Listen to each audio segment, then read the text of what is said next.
This episode is brought to you by a new sponsor, Posh Duo, the original 2-in-1 hair and beard styling stick. I use it. It's made for filmmakers, handcrafted with beeswax, tea tree oil, a fresh hint of citrus, and a single Viking tear. Listeners of this show respect the process, get free shipping, and it comes in discreet packaging. There's a link in the show notes. Get the posh look. It's time for Respect the Process, a short chat about commercial filmmaking. Here's your host, director Jordan Brady. Oh, wonderful, Helen. Wonderful intro. Episode 699. Can you believe it? August 17th, 2026. My guest today is Jamie Shannon. We have this wide-ranging conversation about the art and craft of making puppets feel alive. From subtle performance to the psychology of the character design. Of course, we talk about Jamie's commercial work and how brands use puppets to create these memorable, one-of-a-kind ads. And he has some long-running clients. I've worked with puppeteers on and off over the decades, and I'm always mesmerized. I tell this story in the episode to Jamie.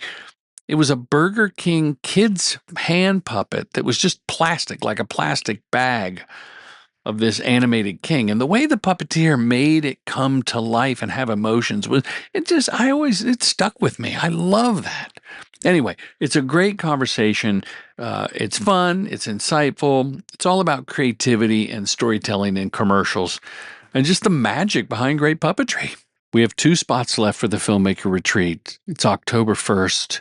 That's a Thursday, Friday, Saturday. And then Sunday morning, we have breakfast and a big powwow, and you go on your merry way. Once you get to Joshua Tree, everything's included. Your private room, all the catered meals, my voodoo. But the real thing is the in real life, IRL, the kids say, Helen, experience. With all the AI and the Zooms the last several years and coffee over Zoom, I don't even get it. It's summer camp for filmmakers. Yes, I know it's in the fall technically, but that describes it. And we're not just goofing off. I mean, there are workshops. I was saying prompts before AI. Give these prompts at every meal, and you're going to make an accountability buddy, believe it or not. Yeah, I coined that term, accountability buddy. Someone that you're going to keep in touch with to make sure that you do what you set out to do, like 6 months after the retreat. Every year that we've done this, and this will be our 5th, filmmakers have partnered up and done creative projects together, people that met at the retreat. And that, to me, is the biggest feather in my cap, that relationships are made, professional ones. I mean, if someone got married and had a baby from the retreat, that would be incredible, but I don't think that's happening. Still have the online courses. If you've taken one or you've been to boot camp, hit me up before you sign up and gobble up one of these last 2 spots, because you do get a discount. And listen, let's get to Jamie, because I had so much fun talking to him. And I'm going to put some links to his YouTube channel because he talks all about puppets and you see how they're made. It's just, he brings that sense of wonder. Enjoy, Jamie. I don't know you personally, but I've done a bit of a deep dive, and I just want to say I love you. Hey, thanks. You just seem like such a great person and human and bring joy. Like, how do puppets not bring joy? They are high in the joy factor. It's true. Yeah. Even the dark ones, like on your website at puppetisland.ca, because that's Canadian, right? Yep. At puppetisland.ca, and you click on puppets, there's, dark stuff, there's adult content, there's your long-running kids series and work with, the brands that have, the upbeat, happy, innocent, wholesome charm to them. So I just love it. Thanks for being here. Yeah, no probs. Yeah, I do horror and cute stuff. Preschool and horror are, funny enough, my genres. It's like, I think I was thinking like how comedians are now becoming such good horror movie people. I've been thinking about it a lot lately because of that. Comedians are horror people? Yeah, like the guy who just did that Obsession. He was a UK comedian. And Peel Yeah, appeal oh, of of course. he's a comedian horror movie guy, and I even think the guy who did the Backrooms was a bit of a horror guy or comedy guy before he made that horror. Ask me the common denominator between comedy and horror. Ask me. Oh, what's the common denominator between comedy Timing. and horror? Yes, But I guess I so. had I had seen I don't know the name. Pardon me, I don't know the name of the characters. There's so many, but Bait and Switch. It's a catfish Catfish. puppet on a date, and the woman is complaining. It's like a minute or less short film. Yeah, it's a yeah very short film that I actually you might have seen that because I put it all online and it did I quite did. well. Yeah, I did see it online, and it's interesting because I notice a DNA in a lot of those in a lot of the characters. Your DNA in the characters. yeah, yeah, Not so much like from Fuzzy Sheep in the that vein, family vein, but those all have the same ilk, and then the more adult puppets seem to have a similar thread, which I think is great. Like any yeah, artist wants to have their work recognized. yeah. I don't know how that happens. Some people have even more defined style, but I definitely have never like whenever I'm hired for commercial jobs, I make it too much my own. So I've never been like I'm not very good to be hired for Henson sometimes or Disney because I'm not very good at honing their styles because it always looks like something I did. Gotcha, and which is good, but could box you out of certain. Yeah, certain. Yeah, I'm just not a Henson puppeteer as other. I've worked with them though. I love Of working with them. course, of course. What is your of all of these on Puppet Island? What is your do you have a favorite? Or are they all like children? Because, and the Good Food raccoon is he's he's decidedly cute, full of personality, yet crude. Yeah, kind of scruffy, crude puppet. Yeah, tell me about that one. I Or know is it's he pretty your favorite? interesting. They came at me a lot of times with advertising. It seems like it's a lot of people's ideas. So it's like they wanted something scruffy but cute, but fluffy, but kind of like more adult.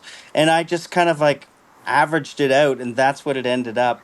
And I even have criticisms of it, but the people loved it. Like that raccoon was huge. I've never gotten so many emails from random fans looking for the raccoon. And I just say, well, that's with Good Food now. But they made a toy out of it. They made it a part of their label. Like it became a big thing. That's hilarious.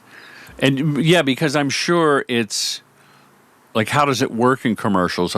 The puppet is work for hire, or can you lease a puppet to them? Yeah, they can sometimes they do a buyout, sometimes they just get it made for just the commercial, or if they want to keep on using it, there's a buyout for kind of if they're going to put it on advertising or put it in multiple commercials, then there's a sort of buyout for the design of the character.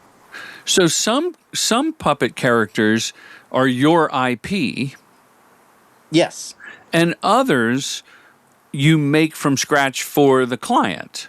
exactly. Exactly. Yep. You and I are the same in that way. Well, I mean, I don't have a lot of IP that I license out. I do have content for my film school, and I will license it to other places, and then I mostly work for hire as a commercial director. Yeah, But terrific. you and I are like dressmakers. Yeah. Yeah, You can exactly. go You make ready it to for wear. Yeah, you make it exactly to the measurement of what that thing is. And I would say that's my greatest skill. If somebody comes and they're looking for something, warm or scary or hilarious, and you pick the materials and you pick the voice and you kind of fit the perfect, square block into the square hole of that commercial. When you say pick the voice, do you mean literally you're involved with the actor, or you'll do a temp voice? Maybe you do voices I for. quite often do the voice. I've done so many different voices. So, what often they think is they think I'm just a puppet maker, and then I do the voice on set, and then they use that recording. I find that's what ends up happening. Oh, that's fun. There's an authenticity when you are the one working the puppet, and you're the one that also voices it. You can kind of get better timing, and there's it's like dubbing a human. You can always kind of tell a little bit. Yeah, I've worked with a few puppets and puppeteers in my day, from marionettes, hand puppets, and even like a toothbrush, which was Oh yeah, fun to emote because it had no. It was just the subtlety. The one of the most fun I had jobs I had where I was like, now that's a puppeteer, and the agency was like, well, can't we do it? Can't a PA do it? It was a plastic Burger King hand puppet, almost like a plastic mitten of a Burger King for a kid's meal. And I said, no, that's the whole star of this campaign. We're doing 8 spots. And the young woman, it's been years, right? But Jamie, the subtleties in her hand and the fingers and just it emoted. yeah. It was a It's quite silence. unique. Yeah. Yeah. It's great. It's amazing what brings a puppet alive. It's a mistake that people make all the time. They think anybody can do it because but it's not the object. It's the intention that the puppeteer puts inside it, and it doesn't even need to be moving. If the puppeteer is doing that mental work of projecting themselves into it, it has infinitely more life than people who are just kind of waving their hand around or making it move. And yeah, like I teach a course, and the whole course is not about technique. It's about how to get the spark, like how to get the life into the puppet. Well, and I'll post Bait and Switch, the catfish Yeah, love story. When the so it's for the listener. Literally, I think it's 45 seconds, but I'll put a link at jordanbrady.com with the blog here. But what I noticed was the human female, when the catfish says, hey, do you want to get another round? And she's falling for him. They're a little tipsy. She goes, or we could go back to my place, something like that. And then the catfish stares at her, and there's a subtle, I don't know if it's a curl of the lip yeah, or the raise yeah, of an eyebrow. And now that I'm thinking back, it's kind of the Mandela effect or theater of the mind. I probably saw more emotion and describing things now that may not have really happened. But that's my takeaway.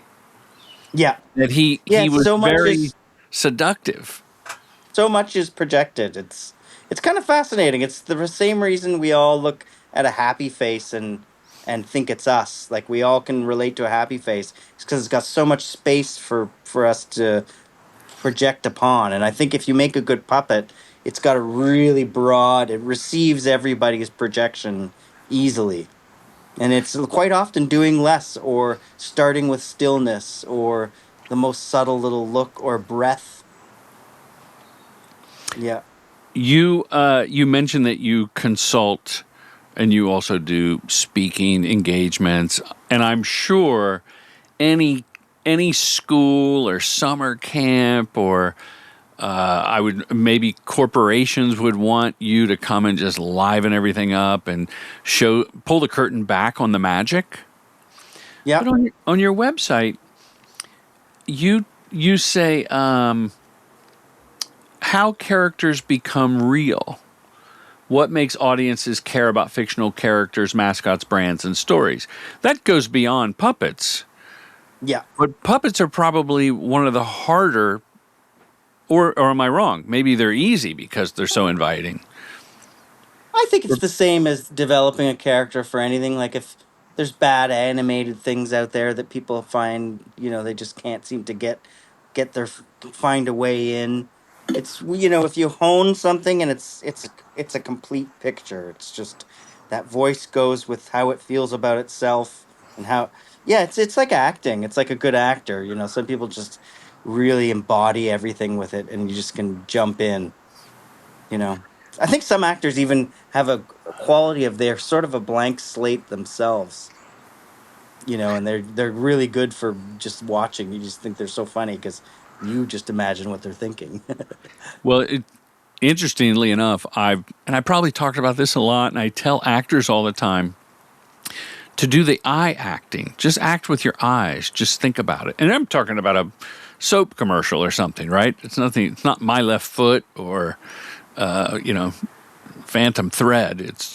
It's somebody pitching a product. But if the actor just stares and their eyes light up and maybe just look one side or the other, to me it says so much about what they're thinking, and that comes through the viewer more. It does. Yeah, it's far more entertaining to. Than a Oh, crazy. I know what they're thinking. Yeah, than them showing everything. Well, Jamie, I'm looking at the website at puppetisland.ca. You help with professional advice for building a puppet. That makes sense. And then you say refining your voice, uncovering the core identity behind your work. Yeah. That sounds like therapy. Yeah, I guess so. I love the psychology of everything, but I do think people have natural, like if you want to do a really good job of hiring your actor or your puppeteer, you Yeah. find someone who has that expression in themselves quite naturally. Like some people can really make it up, but I find the best characters I can play as puppets are ones that are parts of myself, and even better if they're ill expressed. If you're always too nice, but you have a mean puppet, that mean puppet's probably way funnier. Or if you're really mean and you play a really sweet puppet, it's probably even sweeter because it's the unexpressed part of your id. You're revealing what's behind the mask. Yes, exactly. Oh, And I'm actually going to, yeah, I decided to start doing because these consulting things usually sort of turn into that. I kind of find out and people kind of have there's almost like a thing that might have been around since you were a kid that you just kind of always have the other idea, or you're very helpful, or you always are able to make things lighter. And those elements, that kind of like energetic elements of yourself, that's really, if you're trying to create, what I help people do is create their social media Oh, yeah. character. That's the one that'll continue to be.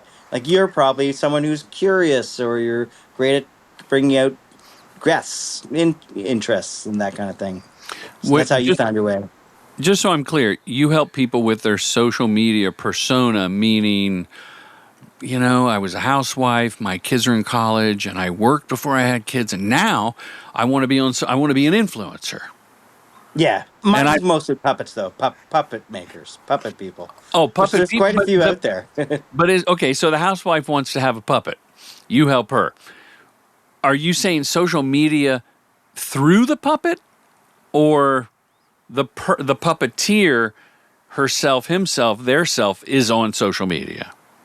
I'm saying through the puppet, but I lead it back to the human underneath, so that that person, whether they have really funny one-liners about nobody doing the dishes, or they're a great cook, or whatever it is that you can kind of find their nature that they'll be able to best express on social media. How do you do that? What do you start with? Do you have certain questions? Yeah, I think just finding out I find out what they were like when they were a kid.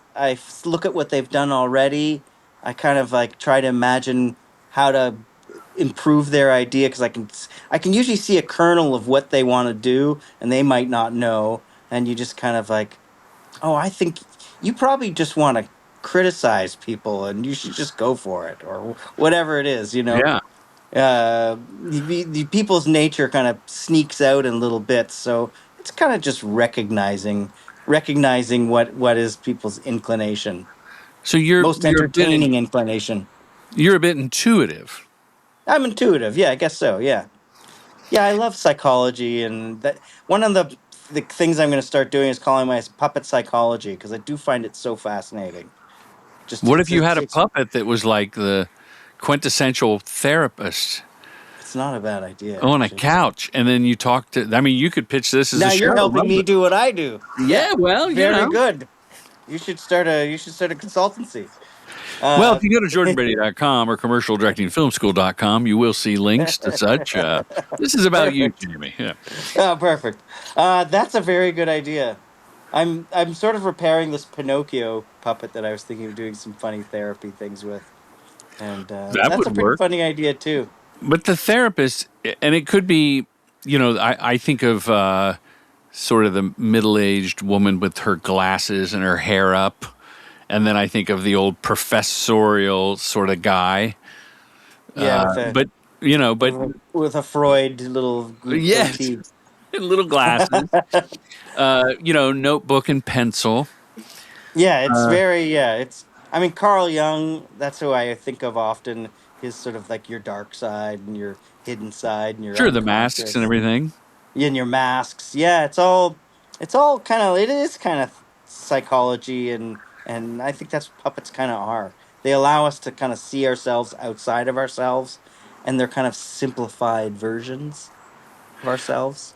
And we the audience, it never fails. Like if you ever see a behind the scenes of Sesame Street or I mean even just clips, the adults, I saw a puppet on the Today Show or something like that. No one looks at the puppeteer, even if you're sitting there in plain sight. In Los Angeles, for decades, it was Bob Barker's Marionette Oh, I know it. Theater, Yeah. right, where the puppeteers are wearing black, and they're mostly rod puppets that are out in front of the people. Yeah, marionettes. But some of them big, Yep.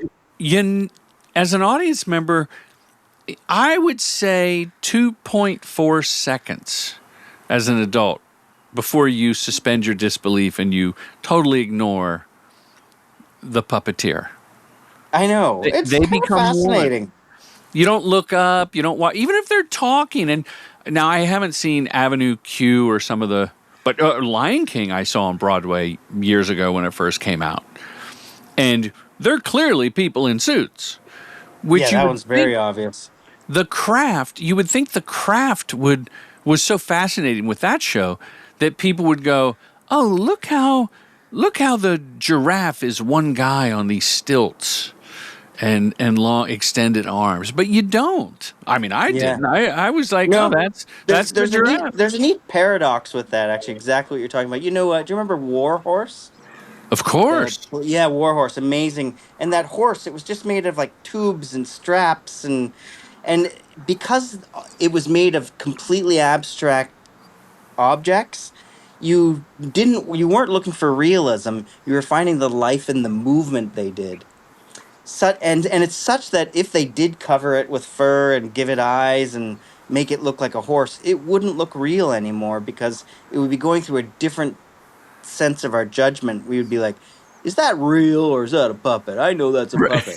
But when you just say, "Obviously, it's a puppet," so You let you go. don't even have to guess. It's a puppet, and then you're just taken away by the fantasy of the movement that kind of sparks out of inside of it.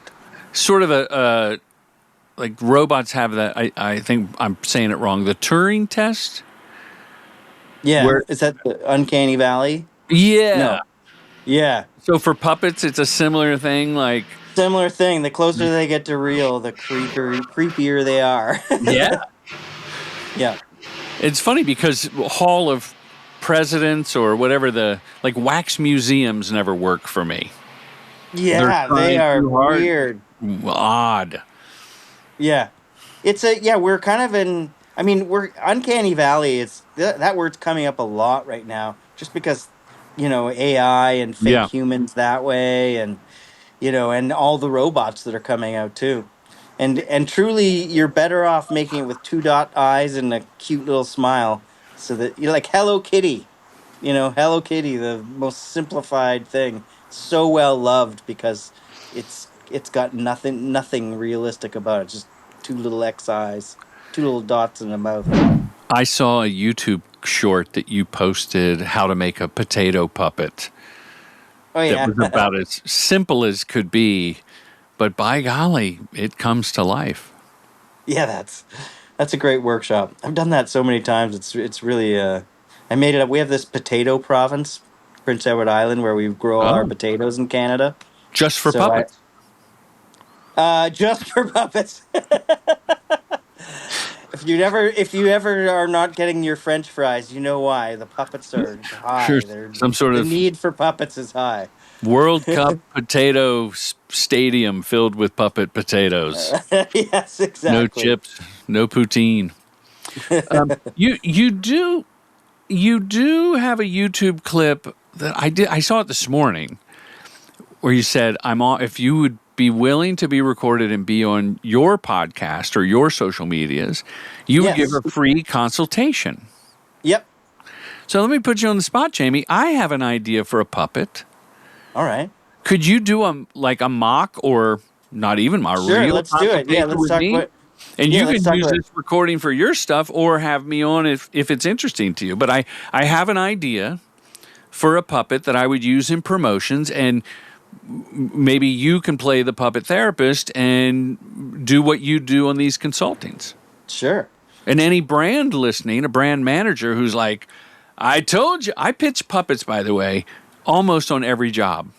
You do. All right. Just because it'd be They funnier. work. Because it'd be They funnier. work. Yeah. I know puppets are truly funny, and body costumes and creatures and stuff. So tell me about, what do you know about your puppet? So I run commercial directing film school, Yep.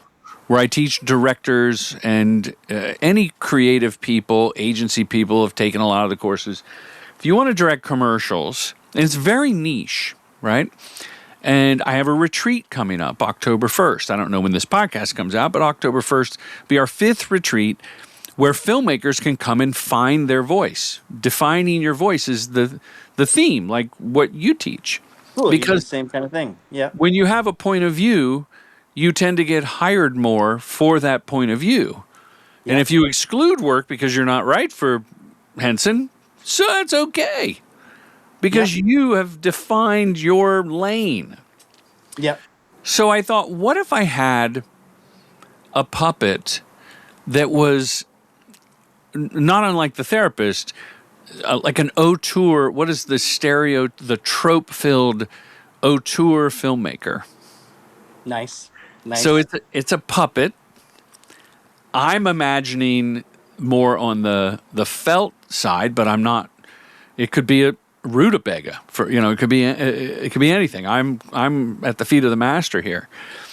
But I would use it in social media promos to get people to take the online courses and to come to the retreat. I do an in-person boot camp a few times a year. So I don't want to cross the line. Like when I use AI to do these promos, a lot of people find it ironic, like where you, God willing, I'm funny with the AI. And our Perlorian friends are funny with their AI. But there's something about a puppet that I think connects with my voice as a comedy director. That's great. That's And all I know. you'll be part of these videos as well. Absolutely. So I got to scratch and you'll that be itch. doing and you'll be performing the puppet. Just for convenience and organizational purposes, yes. Yeah, that's no problem. That's no Yeah. problem. But they'd probably be So some like fun things to think is a big split screen Split screen. 2 shots, and then cut away, close up. nice. So I think some things I think right away is you could do a great counterpoint to you, which you have a gentle, kind sort of way. I think this kind of auteur, if he was snobby or jerky or, you know what I mean? I think that would make it. I think make it interesting as something that's more opposite of you, and I think it probably is good because you do need to have a bitingness to that course. I'm sure, you know what I mean. You Yeah. got to get real with people, and give them real advice. So, if it has that, that's pretty fun. I think because it's you puppeteering and you're not a pro, I think not worrying about it being like too fancy. Like it doesn't need to be. It could be just a great sock. It'll be about the simplicity of the design. Hooray. I think if you just have something that isn't too difficult to puppeteer, unless if you have a natural inclination to it, give yourself something you can get a lot of movement out. Or just have something with like a little trigger and a little mouth or something. That can be just as funny. I like the trigger. I like the triggering of the mouth more than the sock, because I do see a lot of socks. Yeah, so maybe you could make something like simple, like a little simple trigger puppet, and then it's more about the funny things you're saying. So once you learn to just be able to make the trigger go, you'll come up with the clever personality and kind of like one-liners. It's probably going to be like a one-liners to punch up your video. Well, you know what's worked on social for me, and I haven't done these in a while, is where I would play myself, like with a different hat or a shirt, and I have a conversation, and one of my versions of me mocks the real version. So, like I said, I like to paint out, let the boom bear, it was a guy in a bear suit holding a boom mic. I like to let the boom bear stand in the shot, and then I paint it out in post. David Fincher does it. And the cut to the other me going, "Ooh, David Fincher, aren't you fancy?" Oh, that's funny. So I mocked myself, but I think what I'm hearing is the auteur puppet would be more of a snob, like, why don't you just paint it out like Fincher? He could be a name dropper too. Yeah, name dropping's pretty funny. If he has an extreme look to him too, like you could give him heavy brow and sunglasses and maybe even a little frown or something like that. Because you should go all out. It should be a strong. You look at him and you know exactly who he is. I think that'd be pretty funny. I think of it makes me think of Pepe. You remember Pepe the prawn. He's the best new Muppet. He's Pepe the prawn. Yes, Pepe. Yeah, he's the funniest new Muppet. Yeah, he's like of all the new characters, he just is far and away the funniest. And he's just a little trigger with a little frown on him. And it's just funny. It's so funny, those little trigger puppets with their little, something. And I think that would be a good kind of like counter character for you. Oh, this is wonderful. Now, what if I don't want to make it? Can I hire Puppet Island? Or is it extremely expensive? Yes, you can. Yes, you can. You can hire Puppet Island. I kind of do. It's funny. I do so much of my own stuff. So when I do stuff, that's why advertising has been so good for me. Yeah, they pay very well, and so I kind of do those high less. But if you want a great puppet, especially a trigger puppet's kind of easier too. Yeah, and I think it would be great if it had really strong little eyebrows and crazy eyes. And so when you see it, you almost laugh already.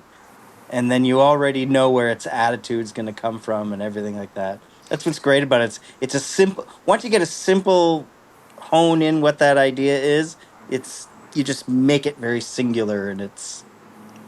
Okay, last question. Well, two more questions. Okay. With, I got to think of a name. Sadly, I think a guy is more recognizable than a female puppet in this category. Yes? Maybe. Yeah, depends on, I guess you're doing the voice too, right? Yeah, but I could, change that or. Oh. But let's say unless you think of something original. I don't know who's like that. But it's not really coming to mind. I mean, they are. Yeah, no one's coming to mind. They're either tomboyish or like wonderfully flamboyant in a colorful jumpsuit. Like I wish that I was a female director just to get away with the wardrobe a little more than I do. But what if this puppet, Jamie, sat in a small director's chair? Yeah, that's excellent. Because then it's a quick read. You know what, too, is you can get the whole body in. Like, if it's just a tiny little puppet, you can have little shoes and crossed legs. And, you'll have one hand. You could even have one hand free to be the one hand's the trigger hand and the other hand moves and you talk with the other hand. This is great. Thank you for this. Well, give me a quote. You don't have to do it on air here, but send me a quote for this because it could be a lot of fun. I'm going to confess something to you. Yeah. I also have a hair care product called Posh Duo. I'll send you some. It's for hair and beard. It's a styling wax for creative men. I'm not even joking, right? Okay. And I wanted a puppet for that. And so Poshy, who loves Posh Duo, had like an Eastern European accent. And I AI'd a felt puppet and even made it kind of staccato in movement, and then tried to prompt in rods to fool people that it wasn't. But Hilarious. it lacked the connection. It did. Interesting. Yeah, Well, it lacked it's the nice to connection. hear. As long as AI lacks the connection, we'll all have a little more work for a little longer. Yeah, no, I wouldn't have brought it up if it was a huge success, because that would be like a dart in the heart, right? That would, what a rude move. Poshy's a pretty funny name, though. Poshy's a Po- great name. Poshy for the, and he talked like this, and the whole shtick was, I was in it, like I cut back and forth, and I go, Poshy, a puppet is the wrong. You're not the right spokes. He goes, I could be a spokes puppet. And I go, but it's for adults. It's like you're a kid's puppet. And it didn't do well on social, and it was kind of dumb, but it was an exercise in just kind of an opposite Turing test, or what did you call it? You called it something else. Uncanny Valley. Uncanny Valley, yeah. Yeah. It was one of those tests where, wow, it looks like a puppet, and a couple of people were fooled, but the movements, like on one of your behind the scenes, you're showing an old man puppet in a sauna, and I think you show a rehearsal where there's 3 puppeteers. So the old man hops off of the sauna, his legs walk. Like when Kermit's in a famous Muppet movie scene, Kermit rides a bike and his legs are attached to the wheel. And we love that. Yeah, that was the best effect of 1979. Right. And it's probably a split screen, or it's on a pole and they remove the pole, or I would imagine they're pushing it on a stick, but what do I know? So in that sauna scene, are you and your fellow puppeteers in green screen suits with green rods? We used to be way more green screen suits with green rods, but I think compositing got easier Yeah. with just you can just do it with people wearing their civic clothes. Like I have a full green suit that I still use sometimes, but it seems like if there's if the graphics person's on set, they're just like, don't bother. Right. They roto it out, which is a click. I mean, sadly that's AI. But Roto became AI. It did it. Yeah. It's really quick and easy. I rotoed myself for a test, and it's like I did it in the front yard with houses in the background. It's insane. But I have made PAs wear the green suit on set, telling them it was for real, even though they weren't even in the shot. I was like, no, you have to wear the whole green suit. Very nice of you. Yeah. When you wear them enough, you get one tailored, because when everyone orders those things on Amazon, it's a skin tight lycra. Quite revealing. It's quite revealing. Yes, definitely. I'm trying. You're making me think of this puppet I have right here, stuck to my wall. Yeah. Do you ever have a garage sale? I haven't yet. It's funny how few puppets I end up in my own possession. Yeah, I have a little Napoleon on a stick here. It's just like a tiny little Napoleon on a stick. Hey, how are you? I'm a tiny little Napoleon. I did a little Napoleon's History of the World, a little finger puppet show. But I do love a puppet on a rod. I love that the whole thing is there, the whole object. So maybe I'm just bonus question again on the auteur. If it were on a stick, and not unlike Napoleon, the podium becomes 4 or 5 inches to go below camera of some sort of floor. Yep. And the director's chair is on top of that, and the legs fall forward. Yep. And then it's just a stick. So it's one sort of club that I would keep in a special case. Yes, like that. Exactly. Yeah, I just hang this on the wall with 2 hooks. You don't even really need a floor. You could just have the chair start, because it's just gonna. Well, it depends where you're gonna put it. Like it'll just float in the air. If you want a floor, you could have a floor. make a little checkered floor or something. But the floor is not necessary. The chair is, and the seeing the whole physique of the puppet. I like seeing the legs dangling. I know that's pretty charming, especially if it's an auteur that it has its legs crossed, and like those directors' chair, they have that little foot stand. And Jamie, what is the rule of thumb for scale? Like, you have life-size puppets, which Yeah, is more of a costume, but is there a diminished return on how small a puppet is, like for detailing and things like that? uh, I am actually really keen on the smaller the puppet, the better. I believe. Really? Maybe not as much with trigger puppets, but with actual hand puppets, yes, because they come to life in a much they're much closer to your hand, and you're able to move the fabric or the whatever it's made out of with greater. You can move it all more, Uh-huh. and you have more control. Where big puppets, you're kind of trying to wrangle a bunch of textile, and sometimes it ends up having dead areas, I find. Interesting, interesting. And do you, when it calls for someone other than Jamie Shannon, do you cast puppeteers?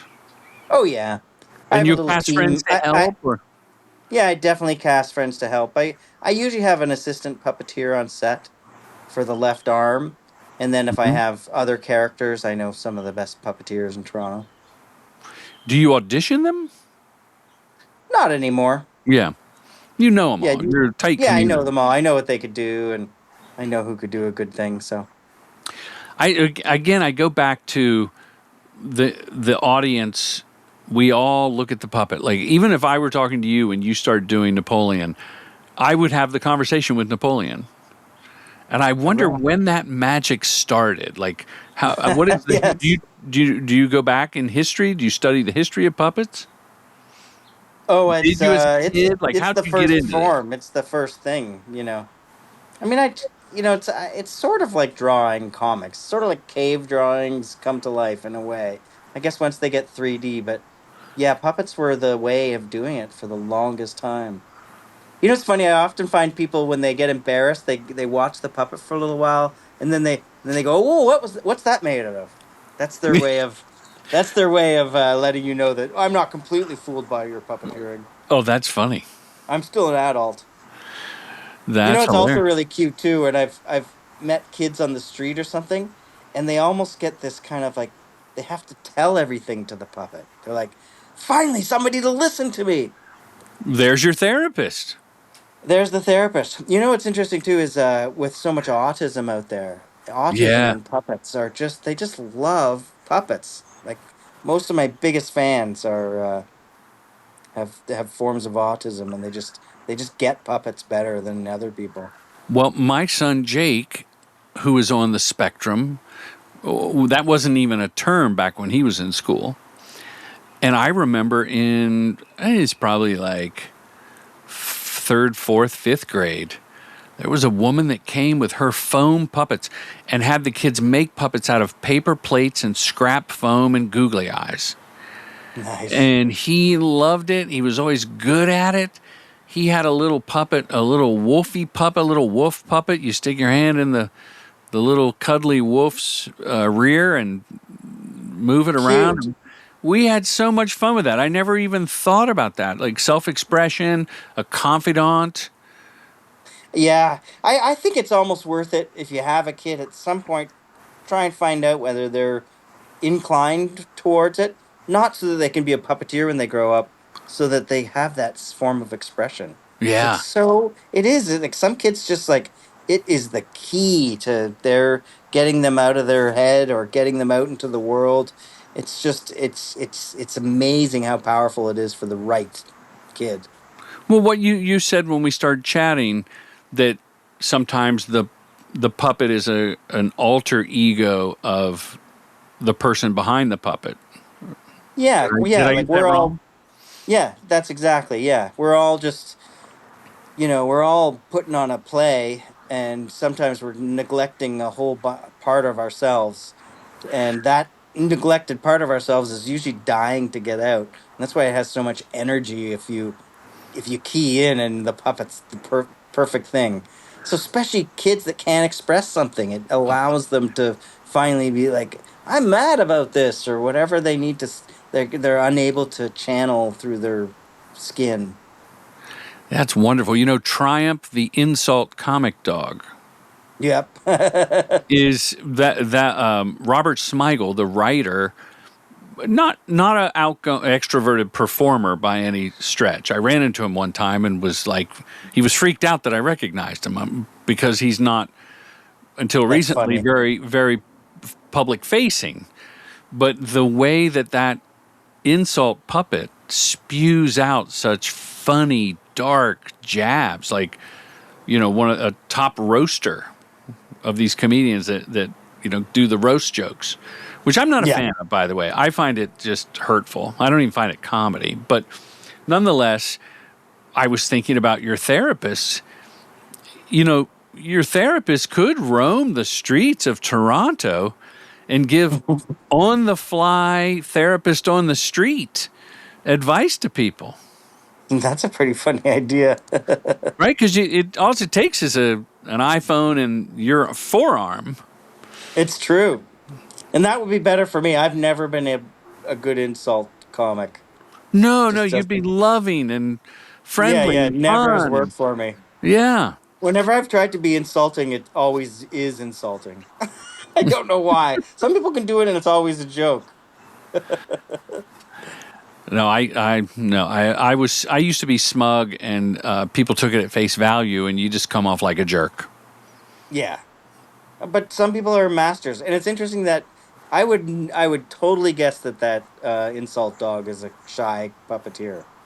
They Well, I always mean, are. he's a Same comic with writer. He's not even a puppeteer. I mean, the crudeness is, I think it's like a dollar store rubber yeah. dog with a bow. They put a bow tie and a cigar in there. Yeah.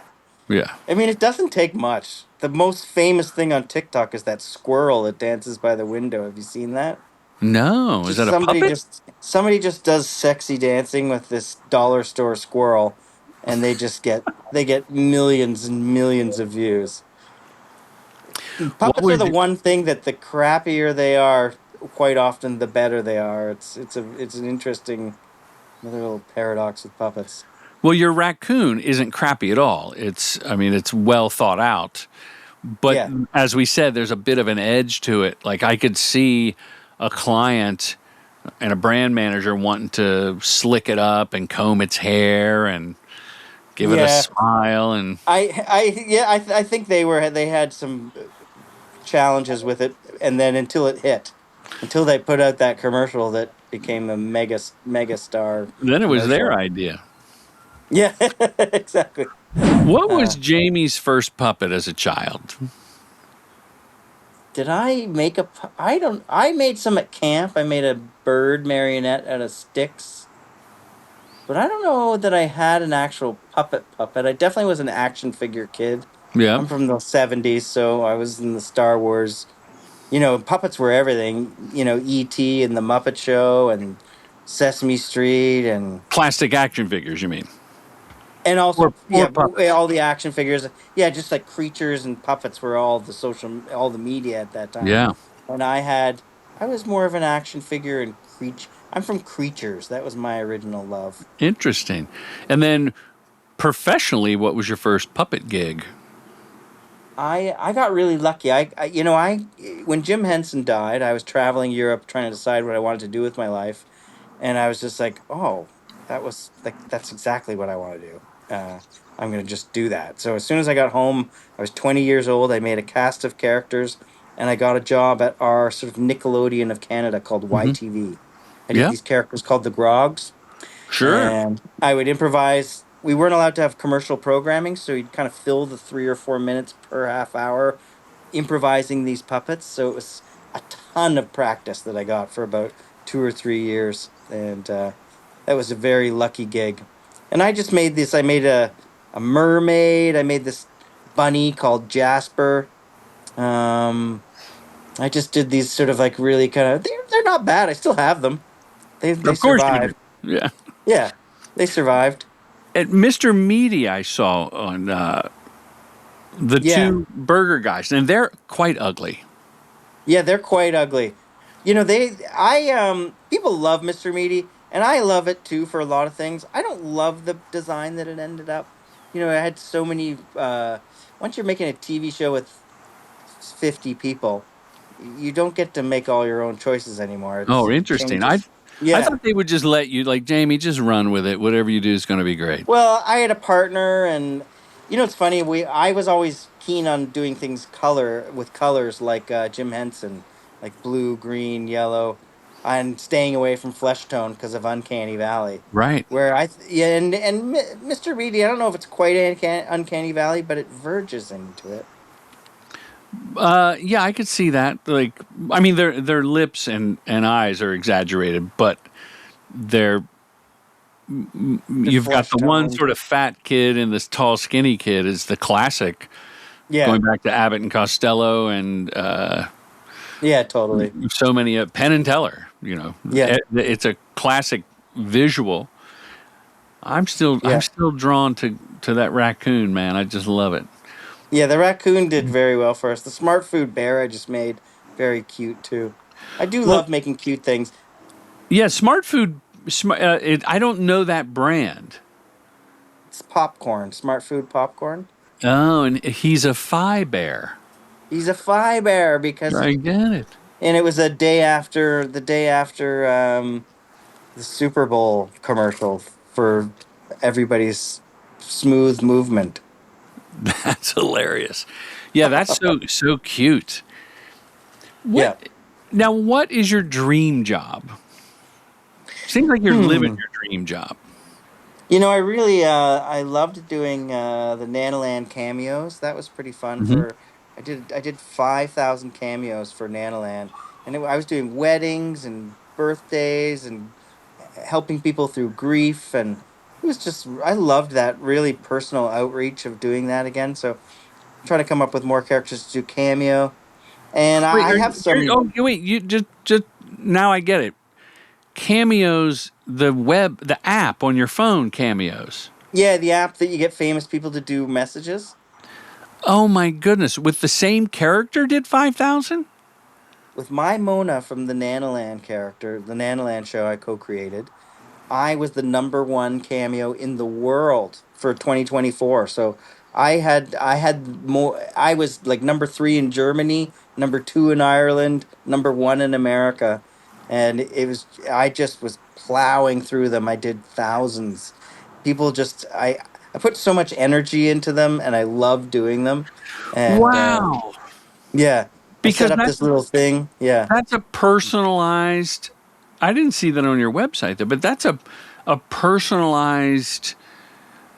Whether you're saying happy birthday to someone, or like you said, help someone deal with grief. Maybe the Yeah. therapist has to be on Cameo. Yeah, I think. Well, I'm actually going to do a cameo very soon with my Rasputin character, which people love, and I think he's Yes. going to just more like helping people loosen up or have some fun tonight.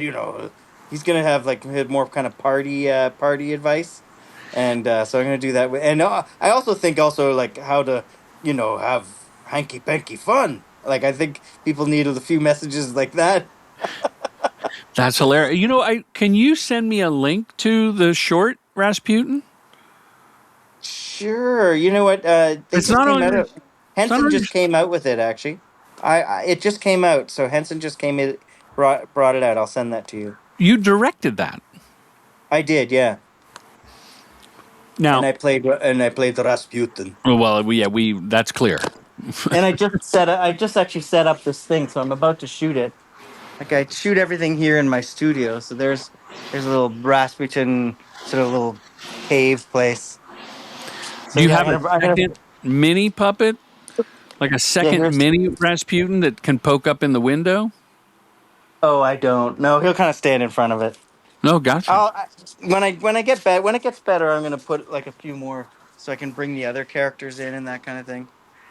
And what do But you I shoot love it on? doing that character. Just my phone. That's all it needs. Yeah, I just use my iPhone 50 or whatever. It's the Pro Max. I can't believe it. I got one of the like with lots of space on it, and like I've got so much on there. I still haven't filled it up yet. With Rasputin, you said it's your favorite character. How often do characters rotate in and out of being your favorite? Oh, all the time. So how long is I'm always Rasputin's changing. run? I'm always changing my mind with. It's whatever I'm working on. But that Rasputin character, he's quite funny. The the gist I have of Rasputin is he was just having fun.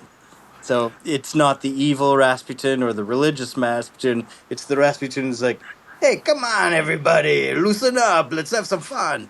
Wild and crazy Rasputin. Yeah, which he kind of is in all our imagination through probably Boney M. Now, Jamie, is there any question? This has been a great conversation. Thank you. Is there any Thank you. It's question I good. haven't asked you that you thought, my golly, this guy hasn't asked me about blank? No, not really. I have some fun projects I'm going to do. And, I just love right now that all my life I've been trying to knock on Hollywood's door and, go through so many hoops to get a show going. And now I'm just like, I'm doing it myself. I'm building my audience online. I'm going to get my audience online and hopefully never have to pitch anything again. I'll just make it with fans, and that's the way people are doing it. Yeah. Obsession was that, and Mark he also did a horror movie too. What's his name? Markomaniac or Markiplier. Oh, yeah. Do you know I, Markiplier? Anyway, he's another YouTuber. he did The Hidden Room or The Behind the Wall or the other one that's out now. Yeah, something else that just came out. Yeah. And that's the ingredients, like what you're doing too, just building your own audience. And I kind of love that control. It just makes me feel so much better than always having to, you know, I have wacky ideas. So I'd go to Kid Screen, I'd pitch a bunch of people. They go, Oh, thanks. you, And it's just sort of like, I don't know how to, I'm not a schmoozer. I'm a maker. well, it's interesting. You kind of struck a nerve with me because 25 years ago, after making a film with no permission and some credit cards and raising money, got hired to do some films, and then I got into this pitch thing. Everyone's like, come pitch. And everything was in development, and everything wanted to talk to this person. Oh, they have a deal with this. So, wait a minute. I'm going to pitch to someone who in turn will have to pitch it again? Like, I'm not Yeah, even pitching the person that can say yes. I have no interest in that. And I started making documentaries 15, 16 years ago with my own money. Like, good I stuff. distributed three of them, and I got distributors, and they said, well, you have to take it down from your website. And I said, why? Like, are you really threatened by the people that are paying $10 for my movie? Like, aren't you going to get a big distribution deal? I'm not going to promote it, but if someone finds it and they go, oh, okay. Like, I realize you can say no. And Yep. then I have friends and people very close to me that develop stuff or they want me to read their script. And I go, if you're into it, that's all that matters. My opinion doesn't matter. And I don't know how someone, and this is why you and I love commercials, right? They pay, they have a start date, they have a release date. We put a bow on it. If it works, we'll probably do it again. Yep. And everybody's really cool. Right, like the people involved, we mount an army of love between production and the puppet shop and the agency and the client team, and then we disperse and we made something, which allows me and you to go off and do our fun stuff on our own. Yep. Like, why someone would want to spend 9 months developing something, unless you like, look. The Odyssey. I hear he wanted to make it for 10 years. That's a whole different level that we're not. I'm not talking about that, Yeah. right? Yeah. I'm Development talking. is it feels like such a waste of creativity. I've actually been sharing my ideas on social media now. It's called Ideas I Created But Haven't Made. And I just Is talk that the about it. Cause I'm jingle? like, I have a little jingle for it. because I'm like, why do I create these things and they just sit in a drawer? And I probably won't make them all, but I'm glad to at least get the idea out there. Yeah, you have to. If it's I get obsessed. I just finished an edit last night at midnight on a personal project, 25-minute film, one of 4 episodes. Nice. It's for an audience of 60 people. That's all I care about. I'm thinking of 60 people, maybe 600 people. Now that sounds absurd, but it's such a good story for those 600 people. And now I'm kind of going to hyperbole for effect, because if I can put it out and people gravitate, I think it will resonate with people. But Yeah. I'm not attached to the outcome or the likes. I'm focused on this smallest viable audience. Smart. And That's what they say to do. well, it's so to see the YouTube success, or I guess what I'm saying, Jamie, is I've heard the take the bull by the balls saying for 25 years. Just go make it. Like this is nothing new to me. You know, when I saw Steven Soderbergh's Sex, Lies, and Videotape, and I don't know how much he had funded, but it looked like he just went out and shot it. This is like in the 90s. I was like, oh, I you remember, can do yeah. that. You can go do that.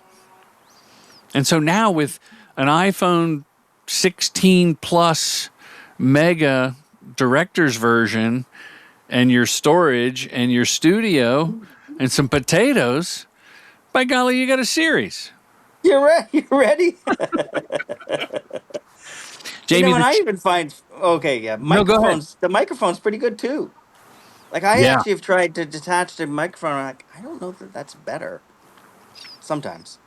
I think the mic's a little better, personally, because I got shit the other day. I did a promo for the retreat I was telling you about, October 1st through the 4th, and I'm holding one of those little fuzzy mics, and I'm shooting with my iPhone, and I just say, hey, come to this retreat. I'm a filmmaker, blah, blah, blah. And a very tiny percentage, the vocal minority, spoke up like, I'd never take a course from a guy using that little microphone. And another guy posted on LinkedIn, just lambasted me. This guy's a fraud, or this is a scam because he's using that little microphone. And I was just like, oh my gosh, that's so not the point. Wow. Right? Congratulations, though. You're getting... trolls are a sign of success. Oh, I took a screenshot and posted it. I tagged the guy. I said, I wish you the best.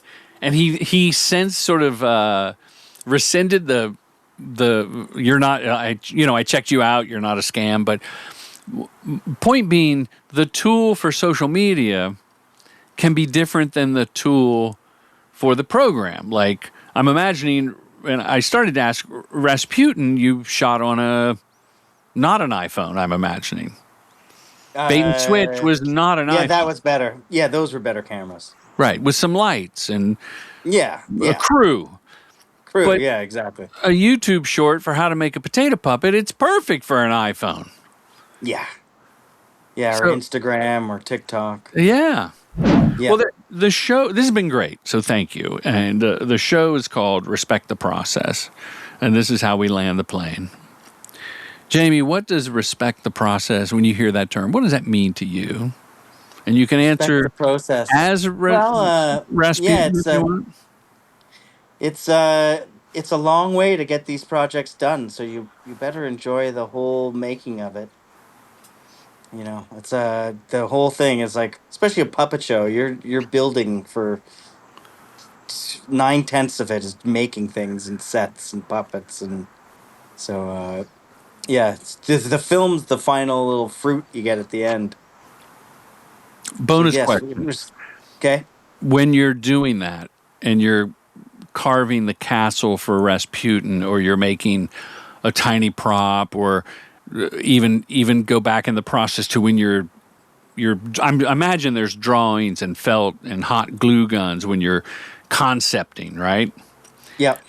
Do you get into, tell me about the flow state? Like, does time evaporate and you wake up and it's Wednesday and you've been there for 48 hours? I can clock a lot of hours in a puppet shop. It is good because you're standing, so you're able to kind of work longer than. Oh, I wow. find that if I'm writing, I get tired because I'm sitting. But if I'm making puppets, I clock the hours, and there's always an all nighter. There's almost never not an all nighter before a commercial.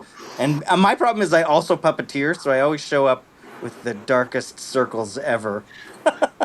Which is But okay because you're not yeah, on it's camera. Yeah. I'm not on camera. I'm just the sweaty guy under the camera, so it doesn't matter. But where does your mind go? Like, I talked to a painter one time who was making a mural for a commercial I did. And I interviewed him while he was making the mural. And I said, same thing, like, well, how do you, he goes, I called a friend and we Skyped via phone. Skype was pre-Zoom. Boy, the Skype people really dropped the ball during the pandemic. They could have I owned know, it. what the heck? They had They it owned all. it. They owned it. He said, I Skyped with a friend for like 3 hours. And he let go of what he was painting. Yeah, I do too. It's 2 tracks. So it's great for listening to podcasts. You can even watch a movie if you can just listen to it. Wow. Yeah, so it depends what you're doing. Like sometimes you have to think about it. So you just then you're using your full. But I like, oh, I know I'm gonna have to do 2 hours of that very routine job. So I'll always I like to learn. I usually listen to podcasts like Radio Lab Yeah. or So that's, whatever, or well, that's interesting because, respect the process. yes, respect the process. Thank you for the plug. That makes sense, though, to me, because it seemed like if you were too focused on the task at hand, like I like to draw when I'm doing these treatments for a commercial or storyboard. Like before the writing, I like to just draw it out on my iPad now because you kind of let go and you come up with these ideas. There are those that would say, there's a writer that wrote The War of Art. It's a book about creativity and getting in the flow. Cool. That when you sit down to do something deliberately and you're letting the, I don't know if he called them like sirens or angels or the gifts are bestowed. The Rick Rubin The philosophy. muses. The muses speak that's to what you. it is. Yeah, the muses speak to you. So, I'm not going to wait for the muses. I'll start doing the work, but by golly, working with your hands and something tactile like that, you're 100% in it. So I wonder if the muses it does really help. The muses come to you more readily because you're cutting a potato and putting a wig on it. Yeah, I think that is true. When you have to be creative on command, like it's your job, and sometimes you have to be creative for way more hours than you want to in a day, you systematize it. So I do have, like you have your iPad, I work on newsprint with a Sharpie, or I work plasticine, or I use wet clay. I use really soft, easy materials, so there's nothing between me and the doing. So, using newsprint and a Sharpie, I can rip that page and throw it out and do another one. And nothing slows me. I'm not precious about anything. Because you Yes. really want to find the flow. You do want to, everything you got to find that flow, especially at the idea stage at the beginning. Oh, that's a wonderful bonus answer. Jamie, thank you so much. I'm going to hit you up about this puppet. I want a price. All right. That sounds good. Maybe I should hear some. If you have voices, you can record a voice too. Oh, yeah. How does that guy sound? You stumped me. I'm going to have to think about that. I'm gonna have to think about that'll help because I would design it probably to go with your voice too. And you do sketches, and like I look at 3 or 4 sketches. Yeah, exactly. I love it. Well, thank you so much. Come back on any time, and do send me a link to Rasputin and anything else I can post with the blog. Okay, I'll send that right after the phone call. Thanks again, Jamie. Have a great day. Thanks, Jordan. Bye-bye. Have a Nice great day. chatting. Toodles. Toodles. Commercial Directing Film School's mission is to help filmmakers direct commercials professionally. With online courses and in-person boot camps, we demystify the process to get you to the next level, all taught by your accessible mentor, filmmaker Jordan Brady. True Gentleman Industries. We make commercials.